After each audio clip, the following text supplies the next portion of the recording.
இயேசுவின் அன்பு. கிறிஸ்து இயேசுவின் நாமத்தினாலே உங்களுக்கு அன்பின் வாழ்த்துக்கள்.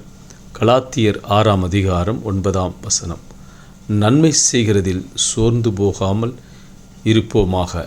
நாம் தளர்ந்து போகாதிருந்தால் ஏற்ற காலத்திலே அறுப்போம். பிரியமானவர்களே, நீங்கள் ஏற்ற காலத்தில் அறுப்பீர்கள். நன்மையானவைகளை ஏற்ற காலத்திலே நீங்கள் அறுவடை செய்வீர்கள் என்று கர்த்தர் சொல்லுகிறார். நம்ம நன்மை செய்யும் பொழுது நமக்கு அநேக இடையூறுகள் வரலாம், அநேக பிரச்சனைகள் வரலாம், உங்களுக்கு அநேக தோல்விகள் ஏற்படலாம். ஆனால் இவைகளெல்லாம் பார்த்து, என்னடா எல்லாமே நல்லதாக செய்கிறேன், நன்மையாக தான் செய்கிறேன், நல்ல எண்ணத்தில் தான் செய்கிறேன், ஆனால் எல்லாமே எனக்கு இடையூறாக வருகிறதே, எனக்கு பிரச்சனையாக முடிகிறதே, என்ன போடா அப்படி என்று நாம் மனம் உடைந்தவர்களாய் சோர்வு ஏற்பட்டு நாம் என்ன பண்ண முடியும்? தளர்ந்து போக கூடும், மனவிரக்தி உண்டாகும்.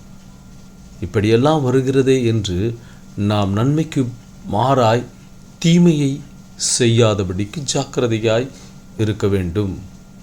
எனவே வேதம் சொல்லுகிறது, நன்மை செய்கிறதில் சோர்ந்து போகாதிருங்கள். சோர்வு வரும், பிரச்சனை வரும், சோர்ந்து போகாதிருப்போமாக என்று வேதம் சொல்லுகிறது. தளர்ந்து போகக்கூடாது. எதையும் நம்ம மனசு விட்டுவிடாதபடிக்கு தொடர்ந்து அந்த நன்மைகளையே நீங்கள் செய்கிறவர்களாக இருக்கணும். கர்த்தரையே பின்பற்றி கர்த்தருக்கு பிரியமானவைகளையே நாம் தொடர்ந்து அந்த நன்மையானவைகளை கடவோம் என்று வேதம் சொல்லி. ஏன்னா கிறிஸ்துவே அதை செய்தார். அவருக்கு அநேக இடையூறுகள் வந்தது, பிரச்சனைகள் வந்தது. அநேக சதுசேயர் பரிசேயர் அவருக்கு விரோதமாக எழும்பினார்கள், அவரை சிலுவையில் அடித்தார். ஆனால் தன் மரண பரியந்தம் அவர் நன்மை செய்வதை விட்டுவிடாதபடிக்கு அநேகருக்காகவும் நமக்காக சிலுவையை சுமந்து ஜீவனை கொடுத்து நம்மை மீட்டுக்கொண்டார். அப்படியே நாம் தொடர்ந்து நன்மையானவைகளை செய்யும் பொழுது கர்த்தர் நம்மோடு கூட நிற்பார். நன்மையானவைகளை செய்யும் பொழுது ஏற்ற காலத்திலே நீங்கள் அதை அறுப்பீர்கள்.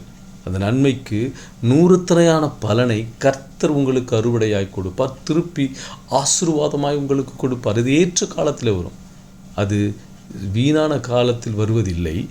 ஏற்ற காலத்திலே உங்களுக்கு எப்போ தேவையோ அதை 100 திருப்பி கொடுத்து உன்னை ஆசீர்வதித்து கர்த்தர் உயர்த்துவார் என்று வேதம் சொல்லுகிறது.